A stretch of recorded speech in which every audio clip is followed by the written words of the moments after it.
Welcome everybody to our festival revisions, Decoding Technological Bias. I am Bettina Wodianke and I am curating the cultural program at the Goethe Institute San Francisco, the Cultural Institute of the Federal Republic of Germany with a global reach. I'm very, very excited that we are kicking off our week-long festival today together with our partners, City Lights Booksellers and Publishers and Gray Area. Gray Area is San Francisco's premier cultural hub catalyzing creative action for social transformation, applying art and technology to create social and civic impact through education, incubation, and public events. Gray Area's programming seeks to inspire, educate, and facilitate interdisciplinary engagement around important and challenging topics such as technology and society, the environment, and social justice. City Lights Booksellers and Publishers is a world-renowned and legendary landmark independent bookstore and publisher that specializes in world literature, the arts, and progressive politics. Inspired by the words of Marshall McLuhan, we become what we behold, we shape our tools, and then our tools shape us. We joined forces in bringing together a week of discussions, presentations, and workshops that will explore how technological bias shapes our cultural realities, the role that images play in that context, and what positive actions might look like to strengthen our collective inclusion, diversity, and sustainability. Please visit our respective websites for further information and register for all the other upcoming events if you haven't done that already. We are deeply grateful for that collaboration, and I especially want to thank my colleagues in crime, Peter Moravelis, the event director at City Lights, as well as Nadav Hochman, Gray Area's associate director. Thank you for all of your efforts you invested into making that festival possible. Our discussions have been a true pleasure and enrichment for me. And I also want to thank Matt Jakin for managing the event in the background. And last but not least, thanks dear audience for tuning in. You're always welcome to actively participate in the conversations by sending us your questions and thoughts via the chat or Q&A function. I'm excited about our first discussion on that topic with the title Encountering Technological Bias. And it is my great pleasure to introduce our moderator for today's conversation, Morgan Ames. Morgan G. Ames researches the ideological origins of inequality in the technology world with a focus on utopianism, childhood, and learning. Her book, The Charisma Machine, The Life, Death, and Legacy of One Laptop Per Child, draws on archival research and ethnographic fieldwork in Paraguay to explore the cultural history, results, and legacy of the One Laptop Per Child project, and what it tells about the many other technology projects that draw on similar utopian ideals. It was the winner of the 2020 Best Information Science Book Awards. Morgan is an assistant adjunct professor in the School of Information and associate director of research for the Center for Science, Technology, Medicine, and Society at the University of California, Berkeley. Morgan, thank you so very much for being with us. And without further ado, I'm now handing over to you. So the screen is all yours. Thanks. Thank you so much, Bettina, and thank you for that very generous introduction. I am so happy to be here and so excited to hear from our two panelists today. I'm going to take a moment to introduce them. I do want to just reiterate, though, that you are welcome to ask questions in chat or in the Q&A function all throughout the panel. I will moderate a discussion, but I very much want this to be interactive. I would love to hear from you. So we will be hearing first from Mushon Zer-Aviv. He's a designer, researcher, educator, and media activist based in Tel Aviv, where he's calling in from today. His love-hate relationship with data, which I certainly share, informs his design work, his art pieces, his activism, his research, his teaching, workshops, and city life. Among Mushon's collaborations, he is the co-founder of Shual.com, a Foxy design studio, youarenothere.org, a tour of Gaza through the streets of Tel Aviv, Kriegspiel, a computer game version of the situationist game of war, the normalizing machine, exploring algorithmic prejudice, the ad nauseum extension, clicking ads so you don't have to, and multiple government transparency and civic participation initiatives with the Public Knowledge Workshop. Mushon also designed the maps for Waze.com and led the design of Localize.city. Mushon is alumni of I-Beam, an art and technology center in New York, and he teaches digital media as a senior faculty member at the Shenkar School of Engineering and Design. Previously, he's taught new media research at NYU and open source design at Parsons, the New School of Design, and in Bezalel Academy of Art and Design. So I'll hand things over to Mushon in a moment, but I'm also going to introduce our second panelist, and that's David Dow. David Dow is a PhD student in computer science at ETH Zurich and founder of Gainforest, a nonprofit developing decentralized technology to reverse deforestation with pilot projects in South America and Southeast Asia. So David Dow's research focuses on ethical and sustainable artificial intelligence to restore the natural world. David collaborates with the United Nations and Indigenous peoples to co-design machine learning algorithms, and his research has been supported by multiple Microsoft AI for Earth grants and fellowships at UC Berkeley and Oasis Labs. David is a core member of Climate Change AI, a global shaper at World Economic Forum, and a climate leader at Climate Reality. He is a former researcher at UC Berkeley and Stanford University, two of my own alma maters. All right, Mushon, I will hand things over to you. Thank you so much. Okay, thank you. And thank you, everybody, all of the partners for inviting. I think we can already learn one thing from this event. Let that be a lesson to anyone who doesn't send a short bio to the organizers. You would end up hearing a long one about your life. So I'm sorry about that.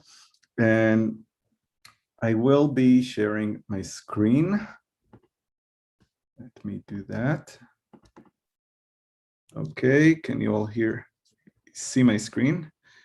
I'm assuming you can, because otherwise you would shout out. Okay, so I'm going to start. I'm going to give some framing for my contribution through a work called the Normalizing Machine, which we dubbed an experiment in machine learning and artificial prejudice. So the way it's going to work is I'm going to start with the artwork and a bit of the history behind it. I'm going to ask, can we opt out of normalization, and maybe talk about bias through that. And if we'll have time, I'm going to show you some work in progress from the new version of the work, the normalizing. So let's start. So to talk about the artwork and its history, I'm going to show you a 4-minute trailer of the work, and then I'll continue with the presentation.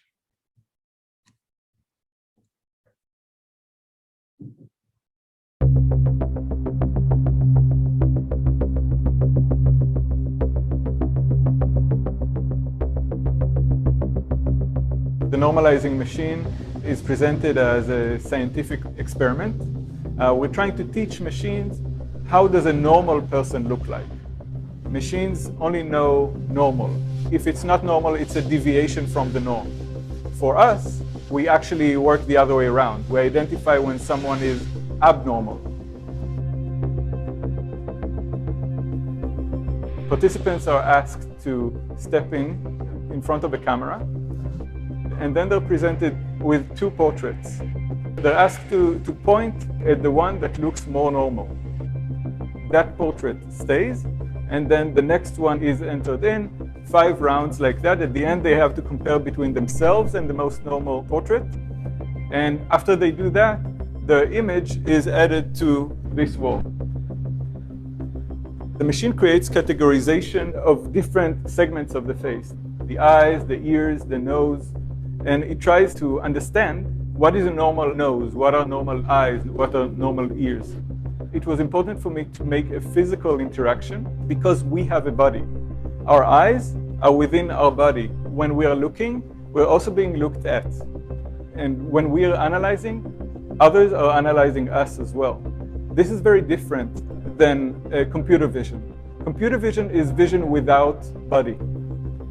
And that really changes the whole idea of vision and communication.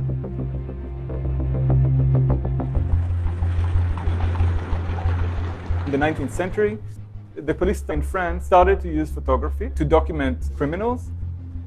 But then when they would arrest someone, they wouldn't know if he is who he says he is.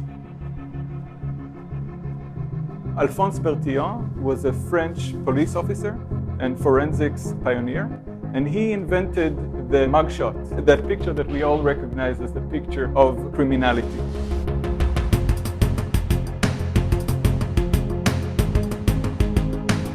He also created this table, which he called le portrait parlé, the speaking portrait. If the person would not speak, their face would speak. He categorized it, so if this person has this kind of nose or chin or whatever, you look for them in this folder. For him, it was an indexing system. It was replaced a few years later by the fingerprint, but the people who actually continued using it was the eugenics movement and later the Nazis to try to identify the perfect human and to prevent people who are not perfect from recreating. So they took natural selection and Darwinism as a prescription rather than an analysis. This whole thing went underground after World War II, and now we're seeing this come back through machine learning and face recognition and computer vision. So I wanted to put this whole conversation about algorithms in a historical context. How do we actually deal with the idea of normality? How do we actually categorize and being categorized back? How does that change when we're changing to different technologies that look at us differently and we can't look back at them? Okay. So I talked about optimization of normalization, and that word has been really interesting for me because it's been in the heart of technology, and it's, you know, it's the most normal word, but there's something very interesting about this word, and it's some by this quote: "The abnormal, while logically second, is existentially first." So Kunilem in this quote is basically saying it's true that first we have normal and then abnormal, at least like as a term, but the way we experience abnormality, we experience it before we experience normality. So and this is also kind of embedded into the work. So when you need to choose between two, who's more normal, you're actually identifying the abnormal and then pointing at the other person. And with a binary decision, you're basically pointing at the abnormal by not pointing at them. So this kind of weird experiment was something that was embedded into this work. But when I presented the very first iteration of the work many years ago in Jerusalem, we wanted to translate the work to 3 languages. So normal in Hebrew is normali, which is obviously not a Hebrew word. So it was used, it was imported in that sense. And then when we tried to translate it to Arabic, we couldn't find the right translation. And I was suggested a couple of words, and because Arabic and Hebrew are close enough, I identified that there's something wrong about these words. They sounded like other words that are not necessarily normal. And then I looked it up on Google, which is one of the bigger normalizing machines, and I tried to look it up through translation. So I looked for normal in Arabic. طبيعي. Naturally. So the closest word that Google suggests for normal in Arabic is the same word used for naturally. And natural is not normal. Normal is a completely different thing. Even though a lot of normalizing machines are trying to argue that the normal is the natural. Another word that was suggested was more like regular, and regular is also not normal. Normal is the product of analysis. Normal is something that we have pointed it as normal. And I started to look at the history of that word, and then I found out that normal is actually a new word. And it's less than 150 years since we started actually using it to talk about people. So a normal person or thing is not something that was normal to say until quite recently in historic terms. So the word came from science. Science looked at phenomena and then pointed at something as normal when it was identified and analyzed as something expected. And to talk about a normal person was not normal until quite recently. So that was quite intriguing. And we had a lot of people participating in the work in the many iterations since. And then this one specifically is from Berlin in 2018. And you know, people interact with it. They find it like weird and playful. And we're grateful for everybody who contribute to the work and help the database grow. But every now and then there's this person who would look at the work from the side and would not want to participate. And when I have the chance, I ask them, why do you want to try it out? And they would say, no, I want to. I don't want to be a part of this. And this is probably the best response to the work, like to say, I don't want to be a part of this normalizing machine. And when I'm talking about the machine, is not necessarily the work, but the normalizing project in general. I think it's the best response, but it begs the question, can we actually step outside of normalization? Can we, it's everywhere. So there's the kind of applications that explicitly want us to categorize, right? And to say yes, no, like, not. But there are the ones that are more explicit. So obviously every like that we contribute adds to an image of normalization. But every image that we upload creates an image of what is normal. And actually every interaction, even a swipe, the speed of your swipe through a feed is contributing to an algorithmic image of what is normal. So can we really step outside of normalization? And do we even know that we're normalized? So when we look at the history of this process, it involves subjects, and these subjects are then captured by the photograph. That photograph is then datified, turned into data. That data is stored in a data set, and that data set then creates the affordance for identification and for categorization. And here I'll reiterate the point that Bertillon was not interested in categorization, but that was a part of the affordance of the data set. And there was no way for him to embed one reading or one affordance without creating the other affordance as well, which is often the case with technology. Both identification and categorization lead to building a model, and that model then informs the analysis. The analysis then informs the model back. It's a feedback loop that finally informs action. Some of this action can be quite brutal. So this is how it used to work, and it looks very, very, very familiar because it's very close to how it works today. We have subjects. These subjects are then captured by photography in a very, very different way, but then it has a lot in common.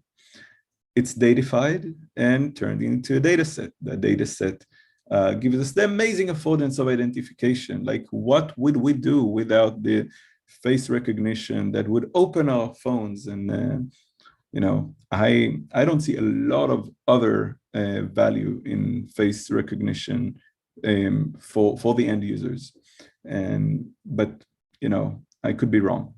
And obviously, it creates the affordance for categorization. It leads to model, including models of how does a gay person look like, right? Or an analysis that could be a part of the surveillance, the surveillance state of the Chinese surveillance regime, right? The model feeds the analysis feeds the model, and all of these can lead to action, including the action that would decide whether someone would get a parole or someone would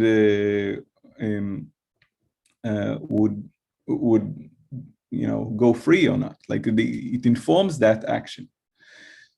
But then you know, a lot of the conversation, and a part of the conversation that we're going to have today, is very much about bias. Like, a lot of people look at this map and they say, well, the problem here is bias. And I would say, like, where is the bias? Is it here? Like, every step of the way involves bias. And then, is bias a bug of this system, or is it a feature? The bias is not necessarily a technological bias. It's not a machine that is broken. It's a machine that is doing exactly what it's supposed to do, which is to echo culture, because the bias is not a bias. It's not an algorithmic bias. It's a bias that is echoed by the algorithm, because the bias is systemic. And Kate Crawford from the AI Now Institute wrote in Nature magazine in 2019 that these tools are dangerous when they fail and harmful when they work. So it's not about fixing them, because what's broken about them or what works about them is the problem. What's broken about them is not the technology. And a lot of the conversation today is around debiasing, and what Kate Crawford is suggesting is to go beyond the context, the framework of debiasing, to a framework of justice, which is harder. But I would argue that this is actually an opportunity. So in the past, systemic bias, as I've showed, it has been with us for a long time, including this this datafied systemic bias. It's something that there's a lot of these bureaucracies are very interested in this categorization, in these models, in this analysis, and so on. But the problem is not with the machine. The problem is with what the machine echoes, and that actually creates a new affordance, which is to look at these machines back. So I think bias and I hope we can expand on that in the conversation, is the kind of algorithmic bias that we're seeing today is an opportunity to actually address these questions again, not to fix the machines, but to start fixing what's feeding these machines, which is us. So I don't have much time for the third part, and let me know if you want me to go through that quickly, or should I wait for it for later, Morgan? I think let's go through it quickly. I think it would be lovely to hear. So go ahead. So I will. You are warned. So the next iteration of the work, so I'm working on a new version of the work, which is normalizing. And this is due to the very, very strange times we're in. This is the website of the Science Gallery in Dublin. And they have turned to me recently, like many artists, I've experienced a lot of cancellations of exhibitions. And a Science Gallery Dublin contacted me a couple of months ago and asked me whether I'll be interested in presenting the work online. And I told them the work is very physical, and basically creating an online version of the piece would be creating a new piece. And they said, yes, let's create a new piece. And I said, yes, let's create a new piece. My main practice is as a designer, and I'm very interested in the web as a platform. So we're working on a new version, which is called Normalizing, and that's also the URL. And for me, there were three things that were important with this iteration. First of all, to focus on exposing the biopolitics of the black box, as in how our bodies are very much present in the politics of data and algorithms, and make sure that this is not lost by the fact that we are not in a physical space. The second thing was to echo the history of physiognomy in its present. So physiognomy as in the art of and the pseudoscience of judging a book by its cover. And then to reflect on our daily normalization, like we talked, and the type we constantly take part in. So I'm going to share some behind the scenes and some sketches. So as you've seen, the work is first and foremost physical today, and it creates a lot of beautiful moments like this one with a lot of historical references. And there's something immersive about the work, and this is actually from the exhibition in Fotomuseum Winterthur, which is one of the partners in this festival. So, so there's something very powerful about the presence of the body, and I wanted to see like how can we maintain that. So one of the things that Bertillon created is a set of tools for quantification of the body. So these are the kind of tools that he built, and this is how to use them. All of them are trying to measure the body and to quantify it, so we can see it in action. And we can see that some of the people were, participating with this quantifications and documentation. Some were not, and this is a picture that I really like, because as we can see, the subject here is not willingly participating with a photograph, and they need to be subdued. But then again, the subjects of this camera do not willingly participate with a recording as well. But what is missing from today's surveillance cameras is exactly this, the antagonistic relationship that we see in this image. The fact that there is someone actually forcing this image into being, forcing the recording, forcing the datification that follows. And that forcing is something, and the fact that there is a power struggle there, or there are power relations there, is something that I wanted to include in the work.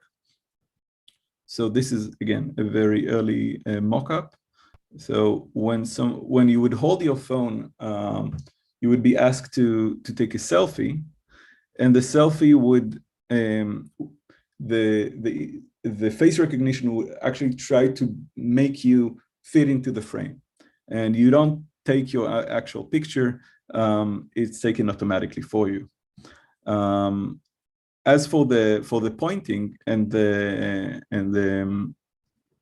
normal or not normal, the reference is this.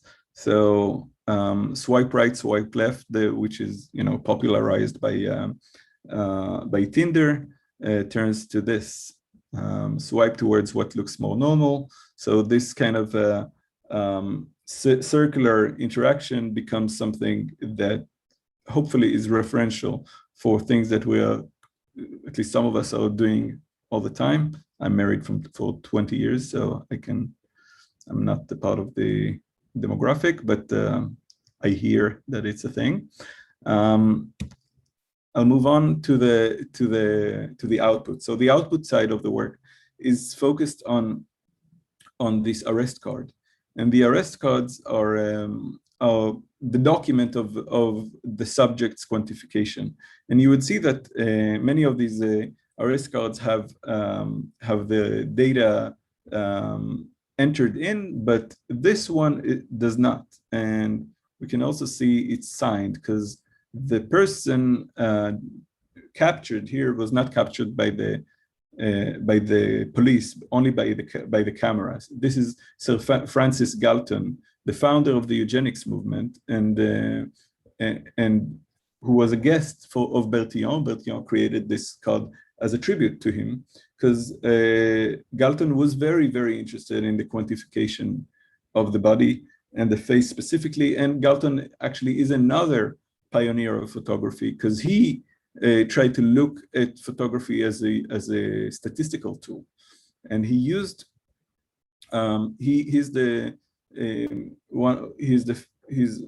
he invented this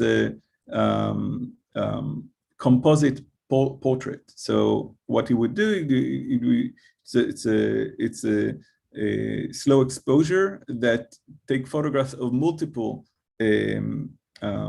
subjects to create this statistical overlay of images. So we can see two sisters, or 23 cases of royal engineers, 12 officers, 11 privates.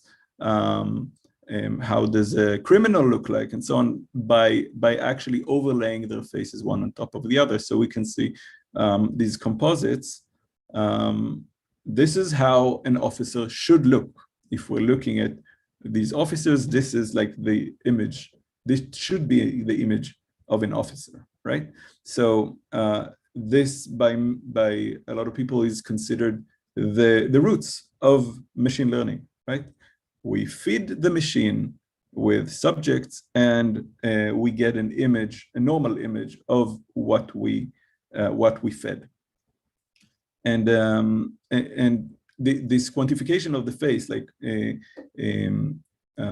measuring and numbering parts of the face, is something that we're very familiar with today, right? This has history, and it's really important to remember. What we're seeing today is not outside of history, it's not outside of culture, it's not this technology that is disconnected from who we are, from society. It's something that has history. And this history, again, started as a way of indexing, but we can see a lot of parallels between the portrait parlé and the Tisne visualization, which is used a lot in deep learning to create kind of a 2D image of the network, how close these faces are. So these are these similarities we can see repeating are the basis for the design, and you can see that in this frame we can see both the arrest card and the composite. So we can see how similar images of previous participant create a composite image, and the composite is also given a rate of normality. And we can see that in this opportunity, you'll be able to also delete your account as a way of trying to avoid normalization. And then when you zoom out, you're a part of the Tisney visualization, which is the current portrait parlé. The thicker the frame, the more normal you're considered. And then we can compare between what the computer sees as similar and what the previous participants have marked as normal. So to conclude, Mark Twain said that history does not repeat itself, but it rhymes. I would say that technology does not repeat itself, but it rhymes. And to some degree, design does not repeat itself, but it rhymes, or more specifically, design patterns.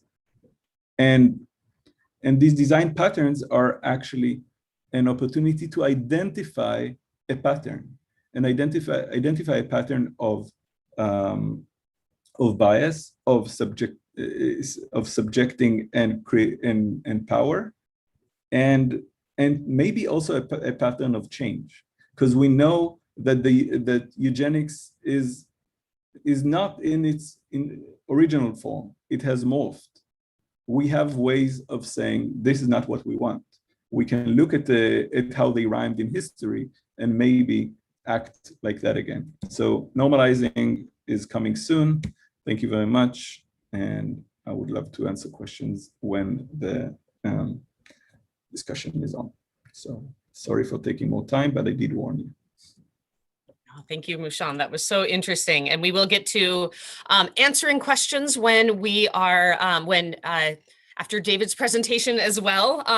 So please do ask your questions in the Q&A function, and then we will get to them in a nice discussion. I want to hand things over now, though, to David, if you are ready. All right. Awesome. So let me try to share my screen. Thank you so much for the generous introduction as well. I totally agree with Mushon. Next time I'll try to send a shorter description of my CV. So 1 second.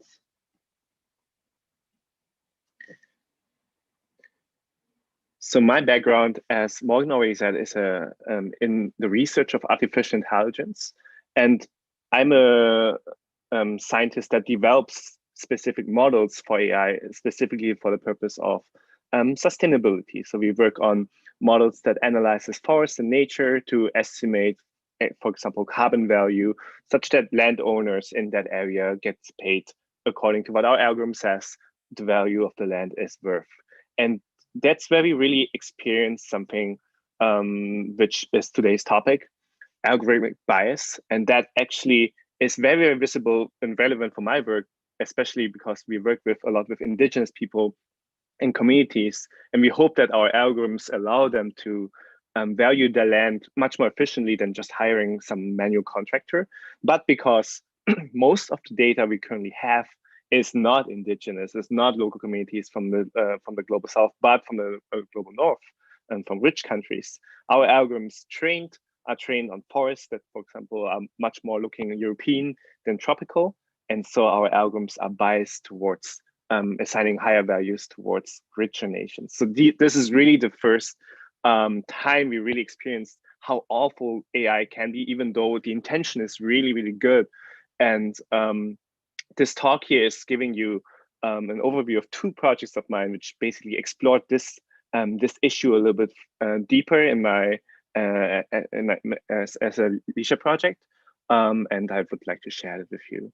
So back in 2012, when deep learning came in, and we had suddenly algorithms that can look at cat and dog images and tell you about a cat and a dog images, that was mind-blowing, because that was the first time. Before that, we had to, as a machine learning practitioner, specifically classify a cat has like ears that are shaped like a little bit more spiky than a dog. But now we just feed it a lot of examples and the algorithm itself can figure it out. And there was a lot of hype around that. But the more we were looking into implementing using these algorithms for all specific kinds of use cases, the more we realized there is something inherently dangerous in it. As Mushon already correctly said, our data is biased, right? And there's bias in every step of the pipeline. But what research showed is that these algorithms and these technologies not only like represent bias in society, but can often amplify existing systematic bias.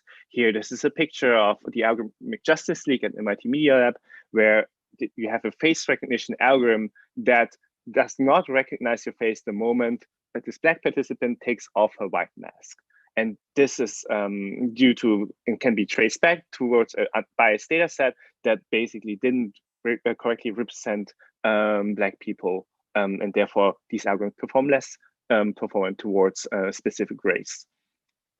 So why is that dangerous? Well, because we really, really want to use these algorithms for scaling. We want to use these algorithms to replace manual work that currently does classification, regression, or any kind of recognition, for example, in the sustainability space or in the legal space. And there's still very, very much hype around these algorithms. So you can see here a picture of current facial classification algorithms that can classify almost every participant in a concert. That was back before COVID, of course.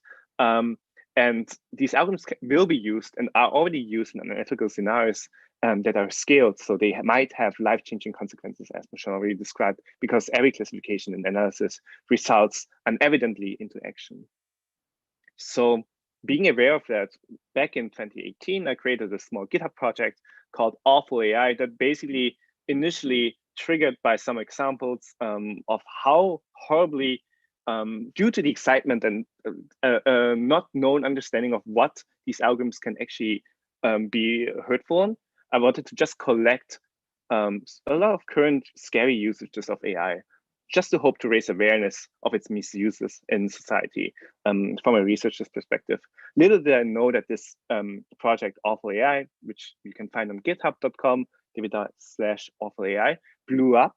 We have currently 6,000 likes, more than 10,000 developers that have been reached by that, 200 forks, people who have been contributing to this list to basically collect really, really horrible examples they've seen in their daily work where AI is getting implemented but not thoughtfully thought through. For example, the AI-based Gator, which Mushon quickly mentioned, that is work by Michel Kosinski from Stanford University, which we listed as one of the initial examples in this list. And Michel, he also contributed to the discussion with the users of this list to clarify and discuss his research here. So it's really transformed into a platform where people submit scary use cases and also share and discuss these experiences. And that's something that I'm very proud of. And from this list today, I picked some very, very scary use cases I want to share with the audience, because many of you maybe not have heard of them, or maybe must be reminded to raise awareness of why this is so important what we're going to talk about today. Discrimination is, for example, amplified by current technological usages. You can see in existing services, that is back in 2015 and 2016, where Microsoft tried out chatbots that have been trained by normal tweets, and these chatbots trade tweets became racist. That's a very famous first example of where if you train these algorithms, you have unintentional consequences. Here, Google Photos tagged specific people with a very, very insulting slang. That is just because no awareness has been like implemented into safeguarding for these predictions. But not like, that was back in 2016, but systems and services have been implemented currently.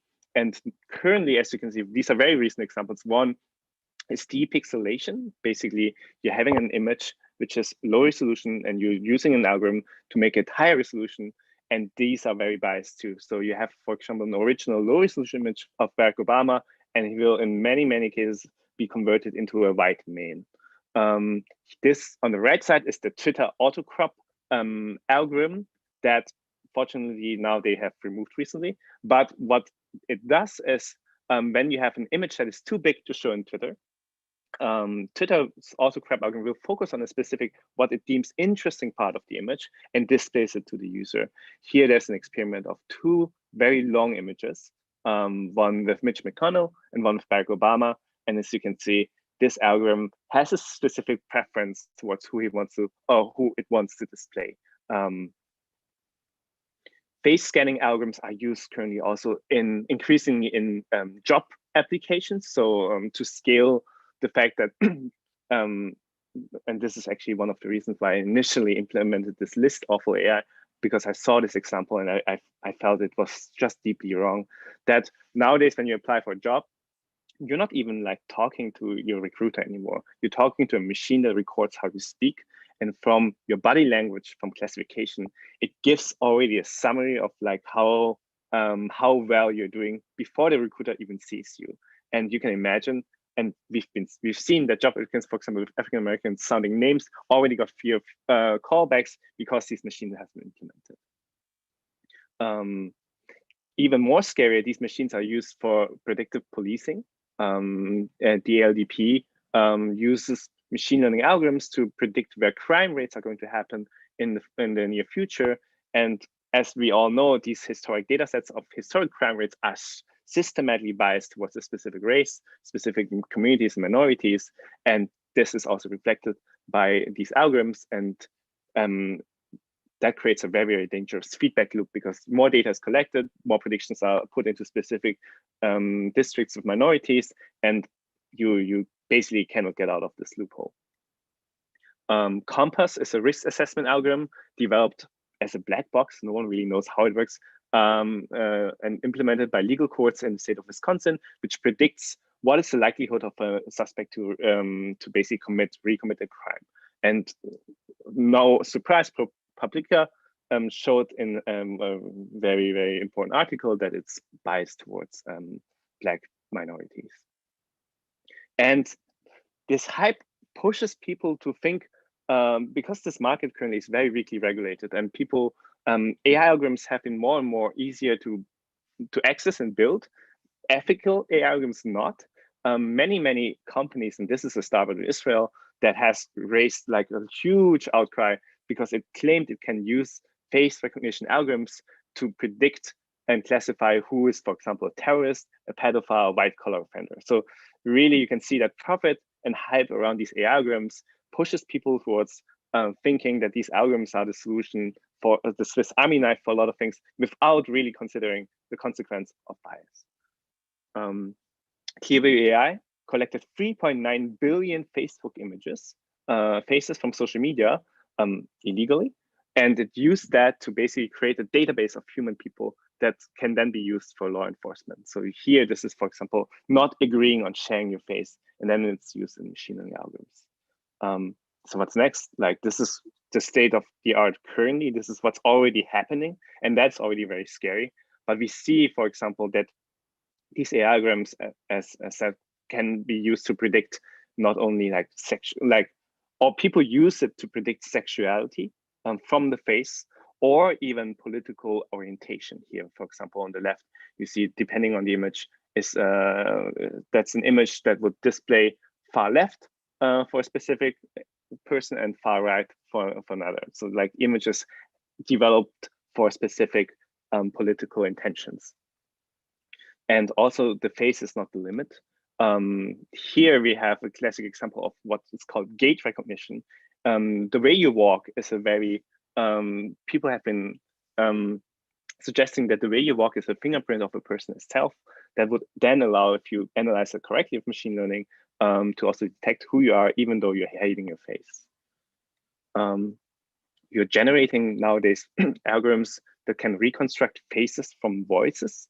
So there's research ongoing, and that has been published in serious artificial intelligence conferences, which we pointed out in the awful AI list, that basically uses voice samples from people and trains a machine learning algorithm to generate from that voice sample a corresponding face. So this is, of course, scary in so many ways, and it's just unethical that this research was even like discussed and publicly announced without even considering these ethical concerns. So there are deadly consequences as well, because these algorithms are now used, as also Mushon mentioned, in China's social credit system, which uses facial recognition to rank people according to how well of a citizen they are. So here you can see on the right side, citizens have a point system that, depending on your actions, that is recognized and tracked through surveillance cameras. If your points are like falling below a certain levels, you are banned from all high-speed travel trains in all of China, as well as air travel, basically getting the lockdown before lockdown was in, or like in a larger scale, automatically and algorithmically determined. And here on the left side, for example, this is an image of someone, Jay, like passing the street while there was a red light, and his facial recognition tracking algorithm calls this person out publicly on the monitor. This is currently what the development of these technologies could lead to, basically influence and incentivizing what a state deems as correct behavior. Weapons that uses facial recognition to target specific people automatically is a very, very concerning potential use case of these technologies. And yeah, I hope that's a lot of scary examples. Now let's talk quickly about what we can do. So fortunately, the AI community has been gaining more and more momentum in this area of fairness in ML and also ethics in ML, realizing this is itself a very, very important topic to discuss and to investigate. One of the potential things people have been exploring is something called an adversarial example. An adversarial example is basically what for us humans is this rabbit that turns out into a duck, basically confusing not only us humans, but also a machine. As you can see here, the machine has a problem also depending on the rotation angle of this image, if it's a duck or a rabbit. So you can do this on a much fine-grainer level. So what a machine sees when it sees an image is it doesn't see the elephant, for example, on the left side, but it sees a bunch of numbers. And you can create these duck and rabbit-like confusions already in a very small number space in the mathematical system. So you introduce a little bit of noise that confuses the algorithm. And for us, this image still looks the same, but the algorithm itself will not be able to recognize, okay, well, what was this and what was not. So this is, for example, have been used in 2016 in a very nice study where you can create classes that has this specific pattern that would confuse specific facial recognition algorithms towards, just by varying the class, pretending that you're like a different kind of person. So as a last example, we implemented, thanks in cooperation with the Photo Museum Winterthur in Switzerland, a live web demo that basically displays a little bit of the topics and themes I just discussed. And I want to quickly go ahead and show you guys this. You can find the web demo at authoriacom to play around by yourself, and all the data which you implement and store is locally stored in your browser. Nothing is getting submitted in the server because obviously this is the problem. So this as a statement before I start sharing it. So 1 second. So now this is when you go to authoriacom, this is what you see. You upload a certain kind of like model, and then you have certain kind of it basically emulates a system where you investigate the social credit system of, let's say, China. So China has a database of like people, and then we can upload, for example, a person here, his image, and you use an algorithm here. We call it the fast evil net 125. Let's just use and then you predict certain kind of probabilities and things about this person. For example, this person is predicted by the algorithm as 93% male, as East Asian by 62%, its age. These are things which are live predicted, so you can upload your own image and test it out. These are trained, and you can see, okay, it gets the age range as 30, 39, but it also has some categories that basically states a point, and this is trained on fake data.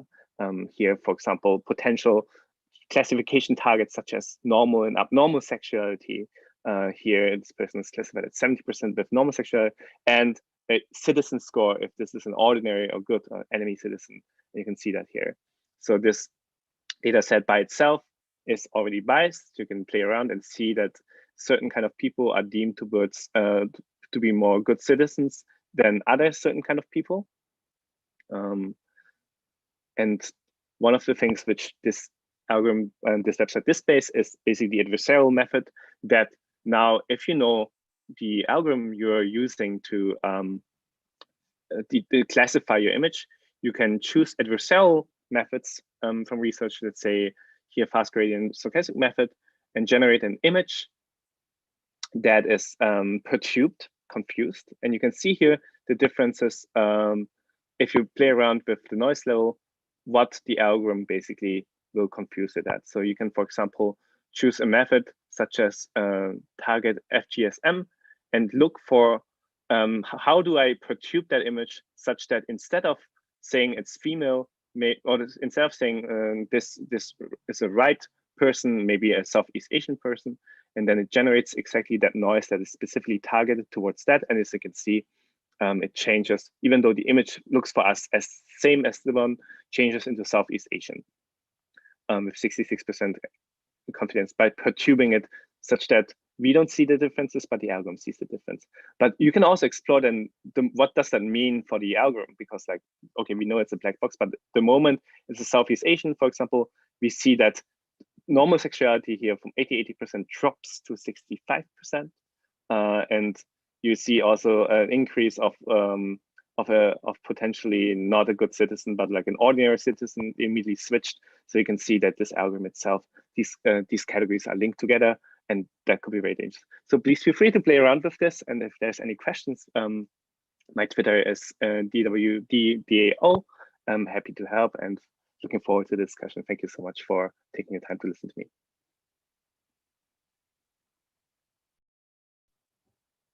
Thank you so much, David. And thank you, Mushon. These were so interesting. And I'm so glad you both brought in the history of eugenics, the history of phrenology. And I would say these are really chillingly relevant to so many of today's facial recognition systems. It seems like every week I hear about some new machine learning paper that makes many of the same discredited assumptions that phrenology made in trying to detect emotions, sexuality, criminality, and more from pictures of faces, often with really no sense of the very problematic history these kinds of classifications have, right? And both of you have highlighted that the training data also that these systems use are, in short, colonial. Not only do they not represent the range of humanity by a long shot, they make moral judgments about who in the data set is quote unquote normal. And I'm so glad you've problematized that word, Mushon. And of course, their results are also used in deeply problematic ways. However, you both also highlight that people push back, right? We might be embedded in these normalizing systems, just as we are embedded in these culturally normalizing systems, but we do choose our response to them. And I'm reminded in particular of Gary Marx's paper, Attack in the Shoe, which kind of provides a taxonomy of ways of resisting surveillance systems. So with that in mind, I would like to maybe turn towards the future a little bit. We've heard about encountering tech bias in your presentations. And of course, this is the title of this particular panel, right? We encounter so many different kinds of bias, and it can be easy to feel a little bit hopeless about this, right? That it's kind of inevitable. One thing though I try to emphasize in my own teaching often is that we do have choices. These are often constrained choices, but they are still choices. So I'd love to hear from each of you, what choices do we have within these systems, or what can we do about it? And maybe let's see, does either of you want to jump in first? David wants. Sure. Well, I got signed up. So yeah, so I think you always should look at the data first, and also at the data lineage. So where does the data come from, right? This is such an important question that many people, when they developed like these technological solutions, it's a question that is ignored. And we do see that many current progress in research has been focusing a lot on data lineage, data pipelines. Can we debug maybe these machine learning pipelines such that they are like less unfair, more ethical? So we do have certain kind of metrics that still there's no unified metric that can tell us like what is ethical or not, but like there are some guidelines which we can follow on. And I think if one really important choice everyone has to make is like, what are the algorithms we support consciously, we support collectively, and say, okay, this is okay to do, and what are the algorithms where we say this is just not even okay to research, right?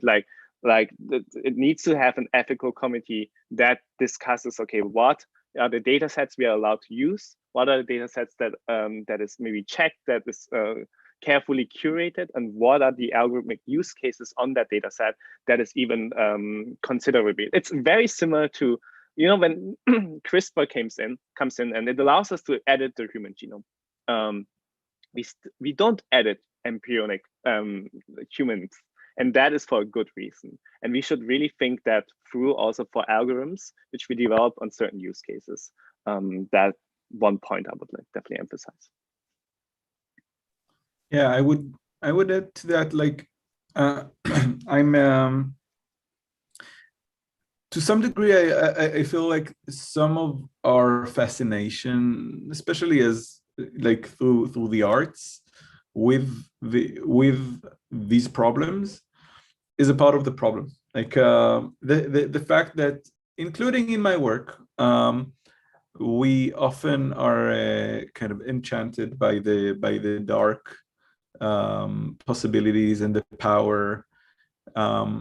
There's something that is contributing to the same to the myth of AI, like this idea that this is this big thing, and let's just try to, you know, to cut our losses.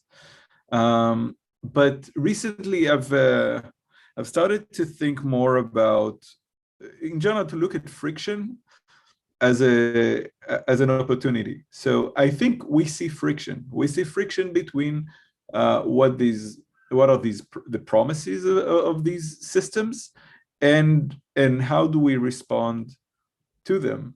And that friction is not necessarily just a sign of the future is full of more of that. The friction is an opportunity for us to look at this moment of friction and understand what can we do with it. And as I started to mention in my talk, I think these are not just like, okay, so, you know, here's a system, it's biased, let's make it slightly less biased. No, here's a system, it's obviously biased. It's actually, like, if we turn it around and kind of look at the microscope from the other side, or the telescope from the other side, if we look at the microscope from the other side, it becomes a telescope for us to look at the big bias of society. And you know, this is also, if we talked about affordance, this is another affordance of what we have now, because when we looked at the historical examples, these technologies were not, they were used by the state, right? They were used by law enforcement.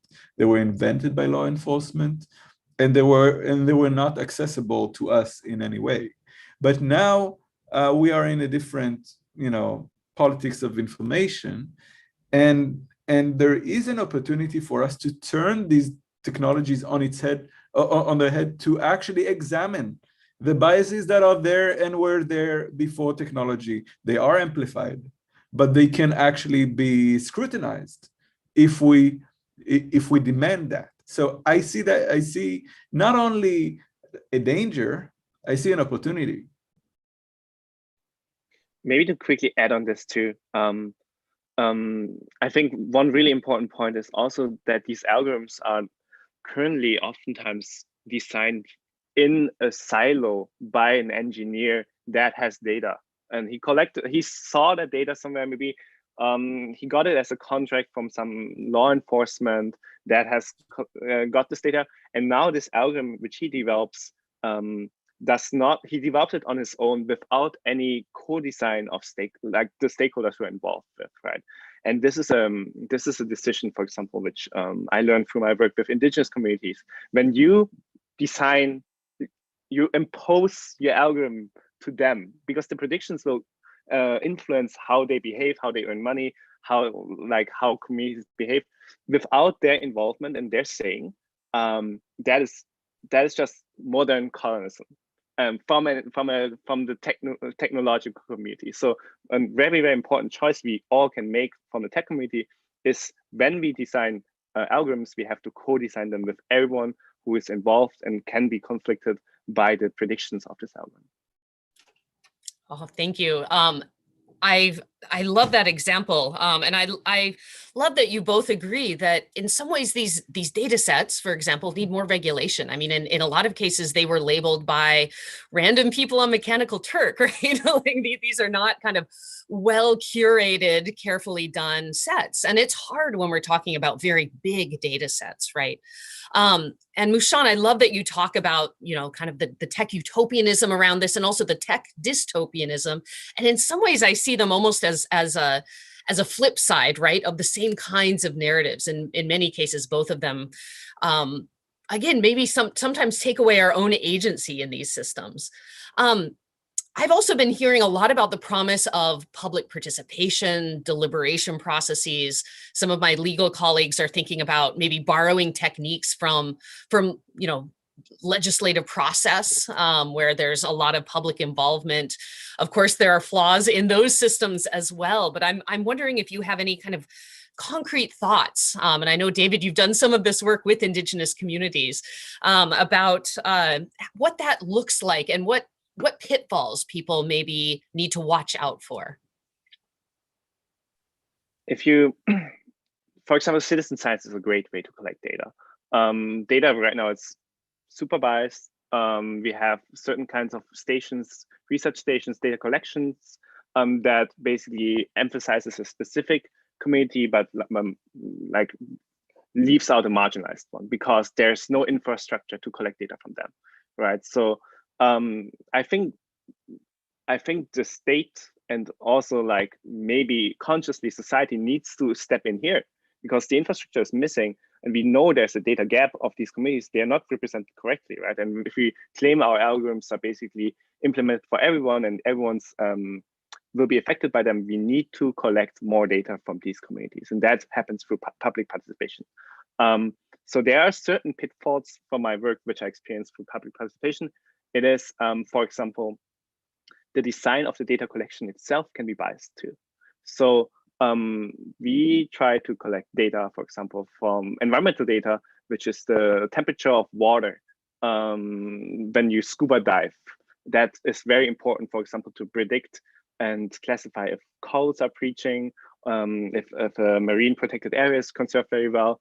So we use citizen science, basically professionals, like hobby scuba divers that can jump in and collect the data by wearing a specific sensor, right? And we see that these data sources then also emphasizes areas where, of course, there's a lot of tourism, areas where, of course, there's a lot of rich scuba divers that jump in there and collect the data, while local communities and coastal communities, they basically don't scuba dive, they don't have the equipment, it's an expensive sport. There's no data collected there, right? So this data collection process by itself is also biased. Bias is unavoidable. Bias needs to be always considered, needs to be restrict, constrained, and it needs to be, and that's why co-design is so important. Everyone needs to step on the table and talk about how can we try to minimize everything we can think of what potentially contributes to bias. And I'm sure there's no way we can think of every use case.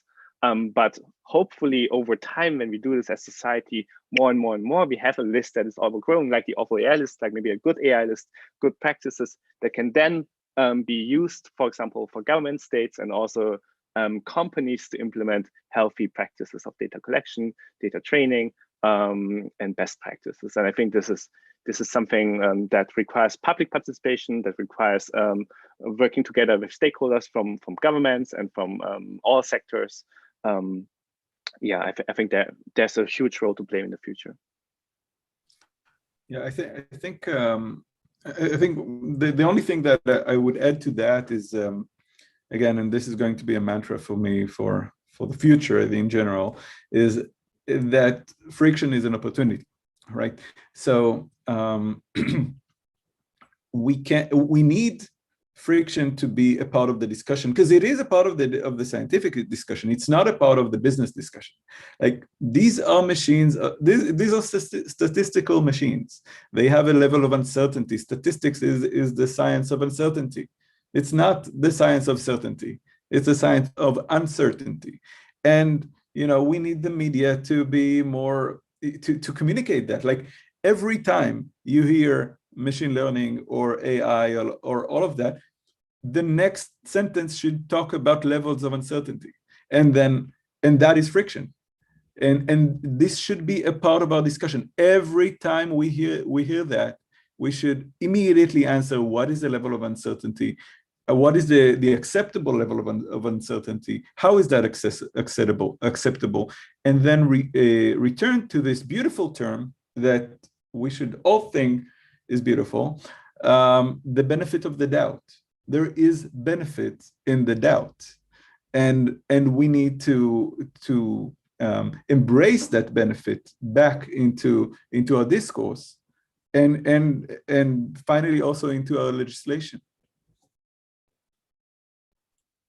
Thank you both. Yes, I love the friction is an opportunity. I think it's so true for social scientists as well as artists, right? We turn towards those moments of conflict as spaces where the values of a community are really laid bare. I'm struck though, because often the public broadly, right, tends not to like that uncertainty or that friction, right? The difficult path, and this is something I think academics and artists and many people who are kind of really embedded in these systems and really trying to explain them grapple with.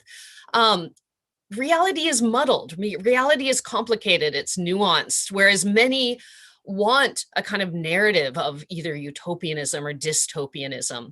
And I think both of your work really embraces that muddled reality and makes it clear in a way that is really powerful. I wonder, though, if you want to comment on some of the challenges that you've had and some of the pulls maybe you've had towards kind of simplistic stories, whether utopian or dystopian. Mushon, do you want to start out? Okay, I'll start this. I think you know, and this is really touching on the core of my research right now, and I'll say publicly for the first time that I'm writing a book about friction now. That would take like forever, so don't expect it anytime soon. But what I find is that you know, we've really defined friction, especially in the West, as, you know, the enemy of progress, right? Like, we've defined progress as eliminating friction, and more mainly in the past decade, we're seeing that more and more of the bigger problems that we face are not due to too much friction, but to not enough friction, right? All to the level of you know, of our climate inaction. Like, we don't have enough friction to, and we're losing the grip of the world. It's basically slipping from our hands. I think we need more friction, and we know that we need more friction, and friction and agency are working together. And there are, you know, much of these systems that are built to remove friction are built to remove agency, and they are built on a lot of biases, cognitive biases, not necessarily societal biases. So really deep psychological, but there are also biases about agency. And one of these biases are basically mean that we don't want to feel so passive, right? One of the biggest fears about self-driving cars is that we are afraid of you know, losing our seat in the driver's seat, right? And it's not only in the autonomous car, it's on the autonomous everything, right? We want to hold the wheel, at least, you know, to some degree. This is an opportunity, right? So I think it's not like we are on board with giving up on every element of friction. Many of our biggest fears today are based on, no, I'm not ready to give up on this friction. So we need to, again, use that as an opportunity to elevate the elements of technology that are just, not about our interests and not about the kind of futures that we are trying to look forward to.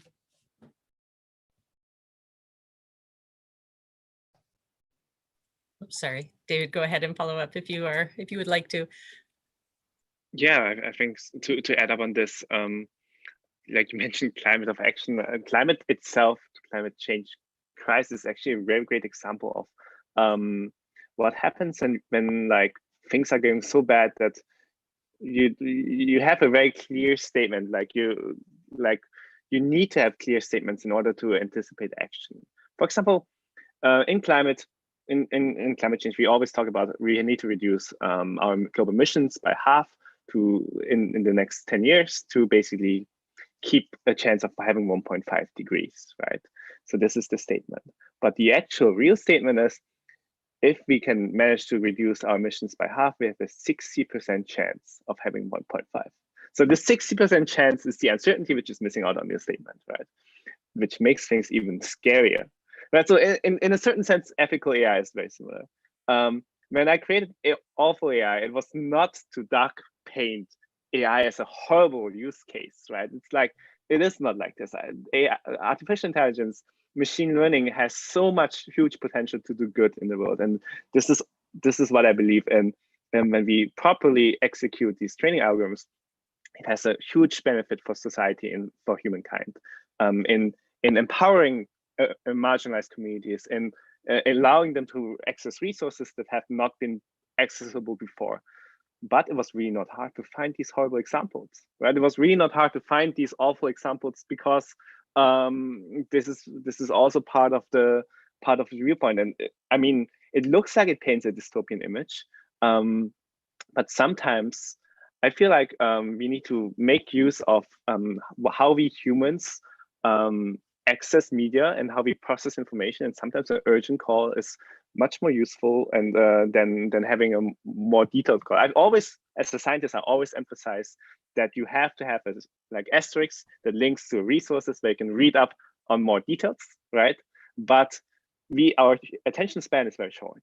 And we say, okay, reduce global emissions by half for 1.5, that's the message. It's of course much darker than this, but we need to get the message clear and out. And I think the same thing goes for ethical AI. For best practices, we need to make clear this is quite scary. As not everything is scary, but this specifically, these examples, they are scary, right? And then that causes more action than saying, okay, this is a certain metric that helps to implement this algorithm and improves like this systematic bias on this data set by 20%. Like this is maybe an asterisk that can be used later on, but I think we need to first pitch the message and then get the interest of the people and then educate them further. Yeah. I want to push back a bit on that. And David and I, it's not the first panel we've done. And I think there's a bit of a problem with in general around climate change. I would call it scaremongering, and this is for the argument. Obviously, we need to act, but we've heard that so many times that I don't think it translates into urgency. At the same time, we've just experienced friction on a global scale that have changed completely the way we act, like nothing we've seen since World War II, right?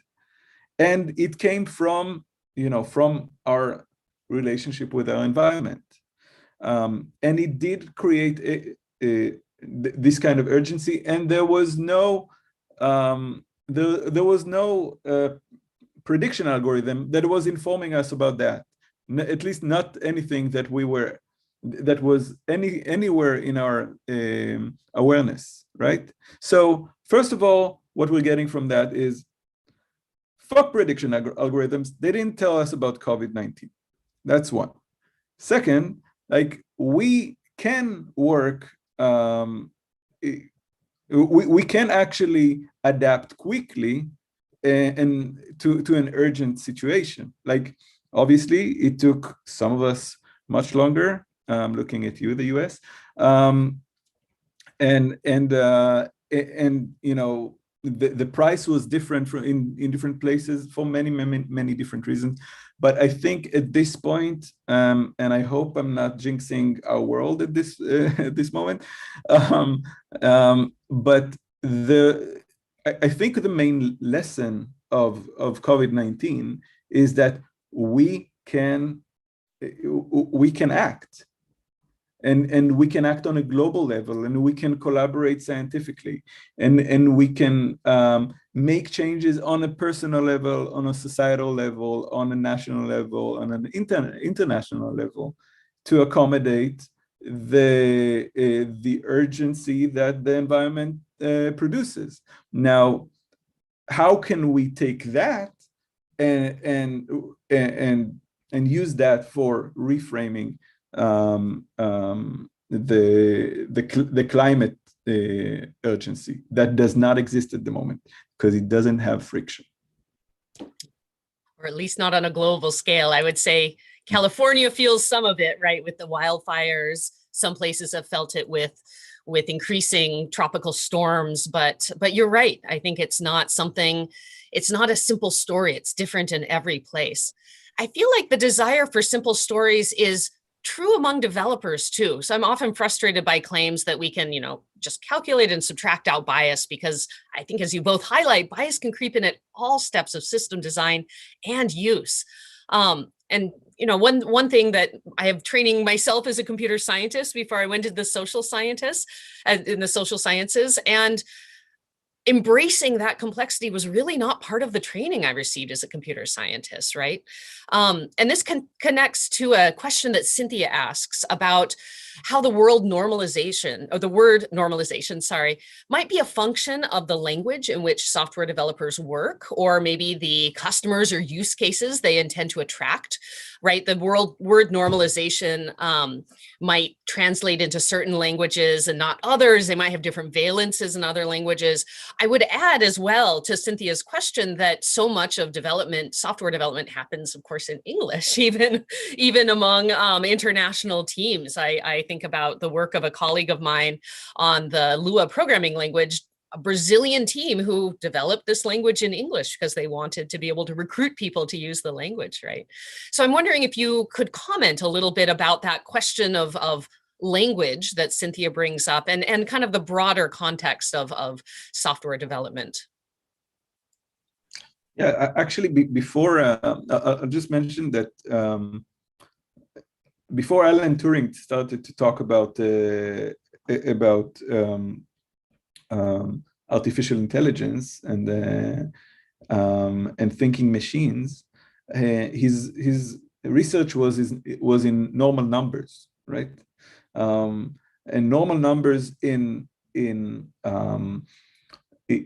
math means something different than normal appearances or normal behavior, but a lot of the echoes of what is normal has been embedded in the history of computer science. So I definitely agree that it's not only about what language you speak, but what language you code, and that is really embedded in like, it's binary, right? So even conceptually, right? Even if we don't have the word normal there, the whole concept of binary language embeds this bias in it. But I have no doubt that the way we use the word normal, the way we use the word intelligent, the way we use many or learning, right? learning is a process, so which embeds an idea that if there is a problem, we just need to learn better, right? We've all learned, and we used to make mistakes. In the future, the machines would be better, and we'll get rid of bias as soon as we we'll feed some black faces and everything would be fine. We'll feed some more bios of women CEOs and everything would be fine. No, this is an interface to the problems underneath, and that is, and language is a part of that, right?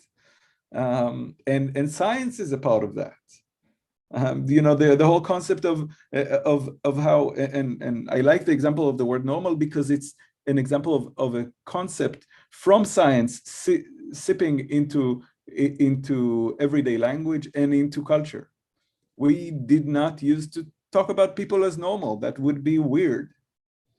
And we did not, and we need to kind of shed these things and use this opportunity of the mismatch between, again, the culture that we want to create and what the technology currently provides. Thank you so much. I wonder, David, I'd love to hear thoughts on this question, but I'm going to add in another question if that's okay. And this is one that's a little bit related, and it comes from Peter. He talks about how, we've gone through a lot of negative examples, right? We've gone through a lot of ways that these are bad. There was some mention of some benefits for individual, like unlocking phones. He points out, though, that there are other kinds of benefits, right? And the reason these systems are sold, for example, being able to categorize and label personal photos, being able to pull up all of the pictures you have of a particular loved one. Certainly, I rely somewhat on the stories that companies tell. For example, in my teaching, I use Ring as an example, and all of the kind of positive, feel-good images, right, of pets running by, and then all of the kind of, home safety images that they put in their advertising. But I think that people do see benefits from some of this. So I wonder how we might, push back against some of that and say, how do we really balance, right, the benefits people might see against the very real risks that you both point out? And maybe we can start with David on this one. Yeah, that's a fantastic question, because clearly things are not black and white. They are like mixed. Every algorithm every algorithm is biased, and every algorithm tries to solve a specific task and utility that is useful for people, because otherwise this algorithm would not have been developed in the first place, right? So, but I feel like to give my personal opinion, there is a certain, we can classify these algorithms into certain kinds of taxonomies where use cases are very clearly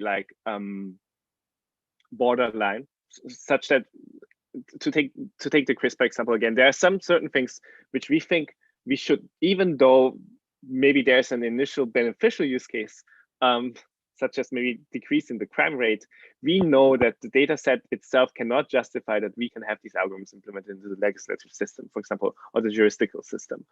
This is just too much of a risk. And I think this is something an ethical community needs to clearly discuss with all stakeholders. What are the use cases that where the risks are too big to basically have a benefit for society. And this, for example, is one of the things where I personally would totally disagree with using these algorithms, and as a researcher, as someone who knows the pitfalls of these technical solutions. On the other hand, there are of course, industrial solutions, scaling, for example, unlocking your phone, classifying your pictures, which by itself come, of course, with a lot of convenience, right?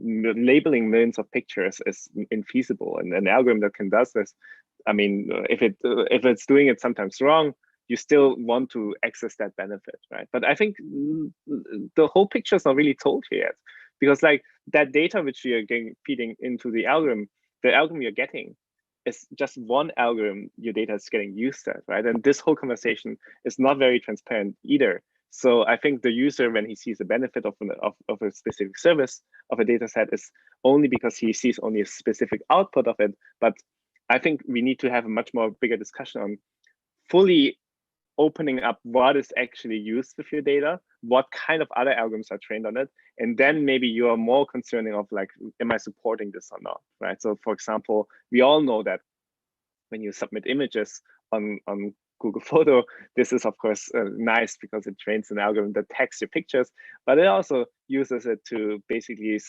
precision care, like what kind of advertisement we should deliver to you, to your friends, and also like privacy violations, right? And this whole story is not fully told. And I think if people really realize, okay, all the risk and all the benefits in a clear communication made, and this is a task for artists, for legislation to basically formulate that in a way that does not bore the normal user, then I think we can have a much more clear discussion on these things. Right now, it's very fuzzy. Yes, thank you so much. We are getting low on time. We have a little bit more we can go.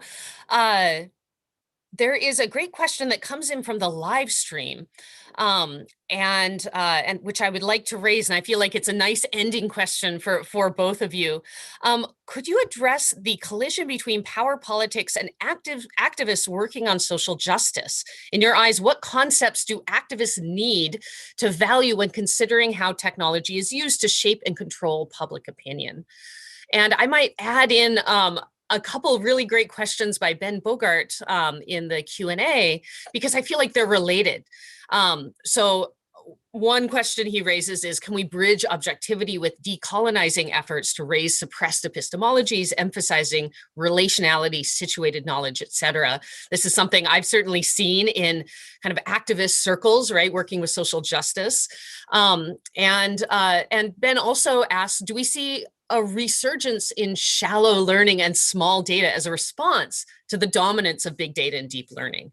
Thinking about Stephanie Dickens, not the only one, with a custom training set collected from 3 generations of Black women, including the artist, as a great example there. And again, this I feel like is a really nice intersection with the kinds of activist work, social justice work. But yeah, maybe we can think a little bit about the power dynamics there and the ways that these different groups are working to shape public opinion, and what kinds of concepts activists might be able to use there. I know that's a lot of things packed into one for a final question. Yeah, we'll probably not get into all of them. Maybe we'll be able to continue that on Twitter or something. But I think, I tried to point at the way in which language is a problem. I also think that language can show some opportunities for solution. I'll repeat the point about the benefit of the doubt. And the kind of the idea of machine learning assumes that the machines need to learn, they would learn, and we don't need to learn, right? Like they do the learning for us. But they can, like, we need to kind of to develop kind of a pedagogy of machines, right? Like, how do we teach machines? And it's not, it's in the field of education and not the field of computer science. Or at least computer science need to open to education and to education philosophy to understand, which is actually much more open to the humanities and to language, to really open fields of action, and actually make this technology better. And making this technology better would not eliminate bias, because the bias is there. It would just do a better job of contextualizing bias and embedding better terminology for us to learn how to teach machines and to learn how to talk about how machines learn, to evaluate them, to to to teach them, right? And as as anybody who's a teacher knows, when you teach, you learn. So the fact that we've automated teaching, including the teaching of machines, is a part of the problem. We need to, to get back in the class, right? And to be there when the machines learn.